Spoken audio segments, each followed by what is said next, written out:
Welcome back to Thriller Thursday on Sinister Serials, where we continue the harrowing journey through the labyrinth of the unseen. So far, Elaine Mercer, a skilled psychologist, has been drawn into a mysterious underground maze beneath New York City, confronting illusions that blur reality. As she navigates this enigmatic labyrinth, Elaine faces reflections of her own past and the fears of those she's counseled. Join us as she delves deeper, seeking answers and a way out of this psychological and physical entrapment. Chapter 7. Cracks spread through Elaine's composure as the labyrinth's illusions deepened. Each step took her further from reality into a shifting dreamscape.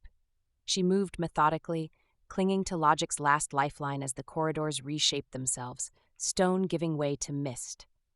The laws that governed the outside world held no dominion here. Elaine entered a small circular room and froze, blinking hard. The chamber defied physics, walls and ceiling swirling like fluid. An ornate mirror hung crookedly, its glass surface fracturing her reflection. She reached to straighten it, but recoiled as her fingers sank into the frame as if it were molded from clay.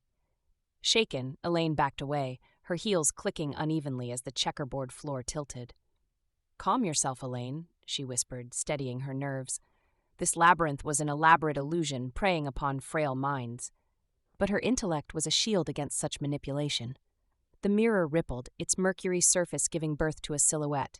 Elaine watched, heart thundering as it staggered toward her, a gaunt, hollow-eyed woman, her face haunted by inner torment. "Why did you leave me?" the specter rasped, bony fingers grasping. Elaine stood paralyzed, primal fear warring with clinical rationality. "You're not real," she managed. "A projection, chemicals in the brain." Their surroundings blurred, the walls bleeding into reddened sky. Elaine found herself on an empty hilltop watching helplessly as the wretched woman flung herself from the precipice, her anguished wail lingering long after she vanished into roiling mists. Silence smothered Elaine's cry. She collapsed against cold stone, the room solidifying around her. The mirror again reflected only her wide eyes. Had she just witnessed a memory? Or was her mind itself unraveling, weaving madness from tattered shreds of past trauma? Elaine's temples throbbed, doubt needling the fortress of logic shielding her psyche. She longed desperately for the comfort of familiar walls and books. But the outside world was severed here, all lifelines cut. Rising unsteadily, Elaine noticed an object upon the floor, a silver lighter monogrammed with initials she recognized. Her breath halted. This had belonged to her estranged father, a man she had not seen in 20 years. But that was impossible. Elaine pocketed the lighter, its weight suddenly anchor-like. Now, she understood the labyrinth's true menace and why so few emerged unbroken from its clutches. This place was not crafted of stone or wood, but of sins, secrets, and the splintered pieces of innocent souls. As she turned reluctantly down the next corridor, Elaine glimpsed her reflection once more in the mirror's cracked surface. But rather than her own frightened eyes peering back, she saw only a message scrawled in clotted red. "All your demons know your name." Elaine hurried on, eager to escape the mirror's troubling message. But its chilling words clung like cobwebs, their warning clear. Whatever intelligent malevolence had constructed this labyrinth knew her intimately and relished her suffering. She shuddered, remembering archived case studies on schizophrenics whose delusions often featured omniscient persecutors. The corridor narrowed sharply before opening into a towering chamber. Ringing the perimeter were alcoves shrouded in darkness, as if spaces between ribs. Elaine kept one hand trailing the curving wall, steadying herself against waves of vertigo. She strained for any glimpse of an exit, but saw only never-ending obsidian stone.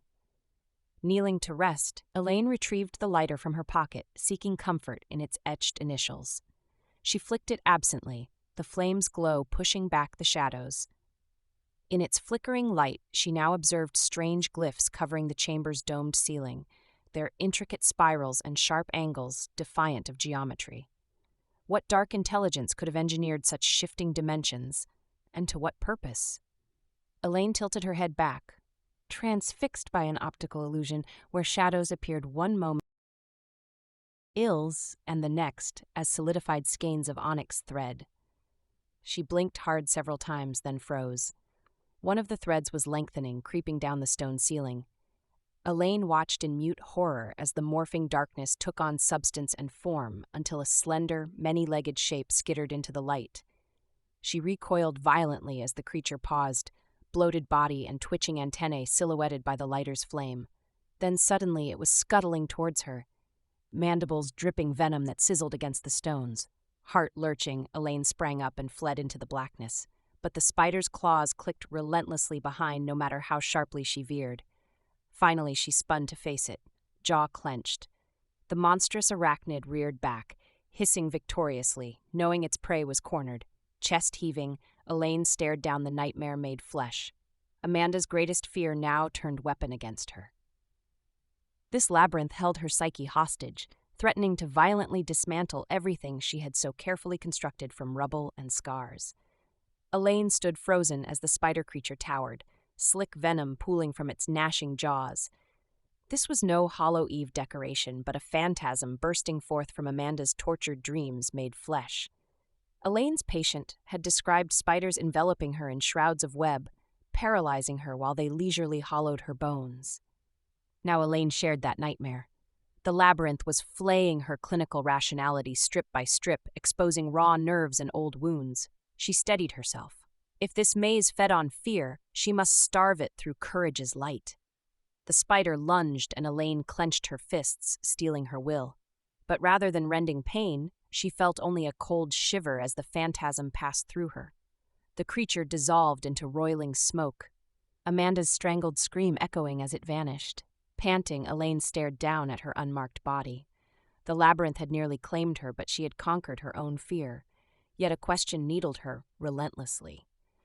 What other monsters still lingered, awaiting their turn to feast? Dread gnawed her composure as Elaine continued on. The walls were damp now, glistening with strands of viscous web that adhered to her skin. A sickly odor of decay intensified until Elaine gagged into her sleeve. It was the cloying perfume of long-sealed places where even air had forgotten its freedom. The tunnel opened into a vast, domed cavern, strands of web cloaking every surface like intricate lace. Pinned to the lattice were husks of small animals, blue bottles swarming lazily over desiccated carcasses. Elaine's throat tightened at the sight of so much senseless death. What broken mind could find purpose or design in such cruelty? She spotted gaps in the mesh above, yearning for clean air and light's warmth. But escape seemed impossible from this tangled necropolis. As that defeated thought took root, Elaine sensed the labyrinth itself stir in satisfaction. Its soulless sentience needed only a yielding, a surrender of hope, to claim forever this latest plaything, to seal shut the lid on her soul's coffin. Elaine set her jaw in defiance. Whatever this maze threw at her, she would continue onward. Down here in lightless depths, her demons may rule, for now. But she was still Elaine Mercer, and her will yet burned bright against gathering shadows. Elaine moved cautiously through the web-shrouded cavern, taking care not to disturb the neatly wrapped bundles dotting the lattice. This was a predator's lair, after all, and she had no desire to meet its architect. Still, morbid curiosity drew her to examine the nearest cocoon. Brushing aside the silken threads, she uncovered a tiny furred body and traced delicate bones with a finger. Squirrel or chipmunk, once full of vibrant energy, now hollow and void. Elaine shivered at the strange intimacy of touching dead things. In her profession, corpses were metaphorical, trauma's residue impressed upon the psyche, not cold meat for scavengers. A scuttling echoed high above, and Elaine recoiled. Was foolish. She should conserve emotional and physical resources for the trials ahead. But that incessant need to analyze, to quantify and classify, urged her onward even as her nerves screamed danger. If she could understand the anatomical specifics of the predator, might she better evade its hunger? Elaine scanned the cavern walls, looking for patterns or anomalies amidst the haphazard drapery. There, a tunnel opening near the apex, partially obscured by webbing. Heart quickening, she plotted a route up the latticework, using anchored strands like a spider's scaffolding. The ascent was treacherous, brittle threads snapping under her weight, but Elaine climbed doggedly. She refused to become another wrapped carcass in this nightmarish pantry. Reaching the opening, Elaine pulled herself over the lip, shreds of web clinging to her clothing and hair. The tunnel curved steeply upwards, the ceiling etched with intricate circular patterns that stirred vague unease. Elaine knew she had seen such markings before, but their meaning eluded her. She traced the symbols, struggling to dredge up specific memories from the fragmented jumble of her past.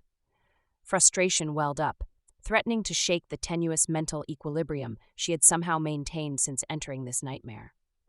For all her training in reconstructing others' repressed traumas into cohesive wholes, her own history remained locked in opaque mystery.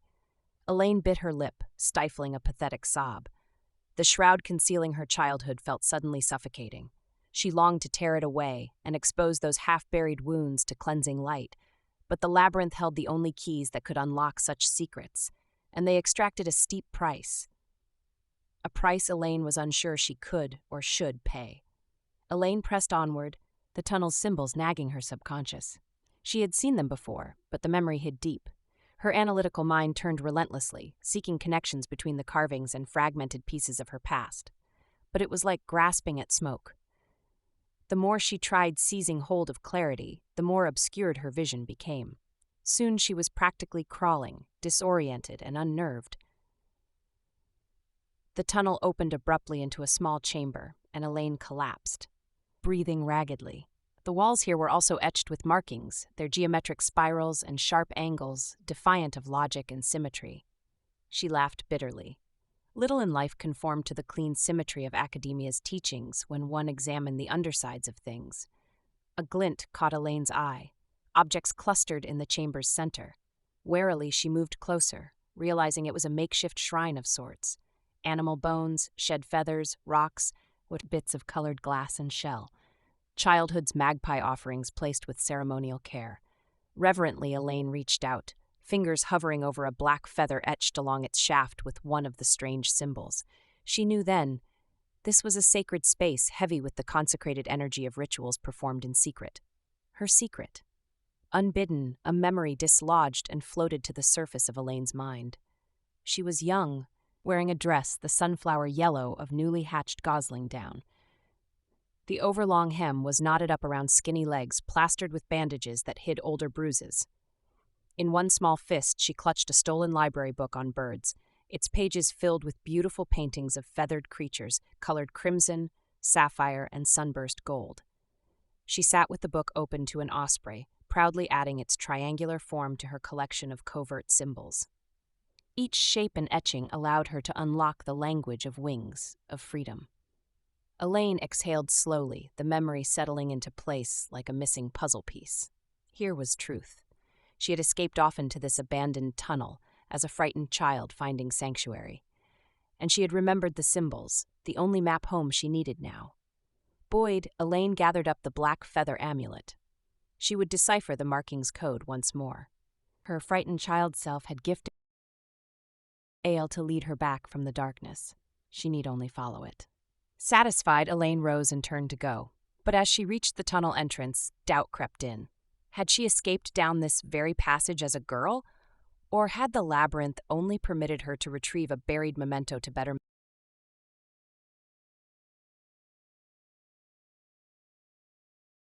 Thank you for joining us in the latest twist of the Labyrinth of the Unseen. Elaine's quest through the labyrinth's shadows grows ever more perilous, challenging her understanding of reality and self. What will she uncover next in this maze of mind and stone? Don't miss the next episode on Thriller Thursday with Sinister Serials, where the unseen becomes seen, and the path forward is as much about inward reflection as it is about escape.